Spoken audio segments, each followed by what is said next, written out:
The way to think about this is the two constituencies that Boris Johnson has to deal with, the one in Westminster and then the one across the continent. And in Westminster, there's actually some signs that he's getting the support of some of those hardline holdouts from his own party, some of them talking publicly yesterday saying they could support a deal. These are the people that 3 times voted against Theresa May's withdrawal agreement. So that's a positive sign.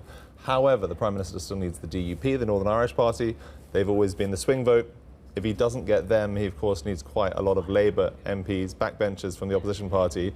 And some of them, wrote a letter a few days ago saying they really want the EU to find a deal because they don't want no deal for their constituencies. So that's the Westminster side. Maybe getting the numbers, maybe not, but sounding a bit more positive than perhaps in the past. In Europe, less positive noises from some people, in particular Simon Coveney. He's the ever-cautious Deputy Prime Minister and Foreign Minister from Ireland. Let's take a listen to how he responded to the latest developments yesterday. Even though we're only a few days away from a summit, I still think it's too early to say whether it's possible to get a breakthrough this week or whether it'll move into next week. It is being left very late in the day now, but I think we shouldn't write off this summit as a potential opportunity for agreement.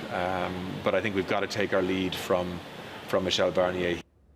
What he pointed out, of course, is these teams, these negotiating teams, are working on legal text for an international treaty that's got to stand up to a huge amount of scrutiny in the future, and it's not something that typically you try to rush. But he does say there's the political will and determination to find a deal. Meanwhile, a man called Antti Rinne, the Prime Minister of Finland, which holds the rotating 6-month presidency of the EU right now, he's even less positive about this. He met with Charles Michel, the Belgian Prime Minister, in Helsinki yesterday. Charles Michel is the next president of the EU Council, so he will in future potentially be steering these kinds of talks if this drags on even further. Antti Rinne saying, I think there is no time in a practical or legal way to find an agreement before the EU Council meeting. We need more time. Of course, it's not just the EU Council summit that's the deadline. There's another deadline on Saturday imposed by Parliament whereby Boris Johnson has to get a deal approved by lawmakers. Otherwise, he has to seek an extension, so he's facing those twin deadlines this week. What will be really interesting to watch, Wednesday night, does the government decide to hold that Saturday parliamentary session? We'll find out Wednesday evening if they table the motion for that. And that will give us a sense as whether they're positive there could hypothetically be a deal. You're referring to the Benn Act, of course, which ties the Prime Minister's hands apparently legally, and despite concerns of whether Dominic Cummings and Mr Johnson have found a workaround, but which we don't know if they have. But if the Prime Minister were to go to Parliament at the tail end of this week, or indeed at that Saturday session, and say, we've got another summit, does that negate the need for him to ask for an extension? If he says we've got a summit 27th, 28th, or whenever it is, of the month of October, does that negate the need for an extension? If you go back a few weeks to when that legislation you're referring to was debated again and again and again, the proponents of that legislation, the people that framed it, that had researched how they could try and force the Prime Minister into asking this for extension, they said that would be the latest date in order for us to be certain that we can avoid no deal on October 31st. And if you look at that summit, maybe the 29th or 30th, they would be very, very leery potentially about waiting that late.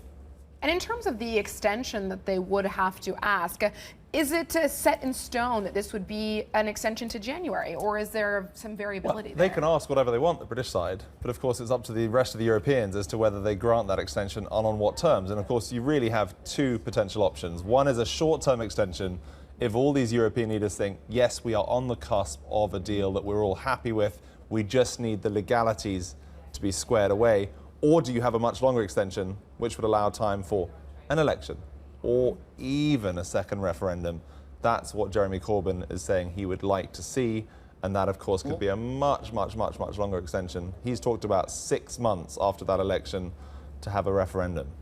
This general election, very interesting. A lot of people pretend they want it but don't want it. Others say they don't want it but really do want it, and vice versa, and what have you. The Tories definitely want it, I'd imagine, because he sees himself, Boris Johnson is ahead in the polls at the moment as well. And I can't think of a scenario where this will play out necessarily badly for Johnson. Correct me if I'm wrong, and I'm sure that there are scenarios. Because A, he gets a deal, in which case people are relieved and say, well, the Tories finally got us this deal, and now we're going to have this great burst of infrastructure spending and what have you that we saw in the Queen's speech yesterday. Or he doesn't get a deal, and he gets to play the blame game with those who voted against it. Or is there a third scenario? Well, the problem with that second scenario, from his perspective, is that there's this little thing called the Brexit Party.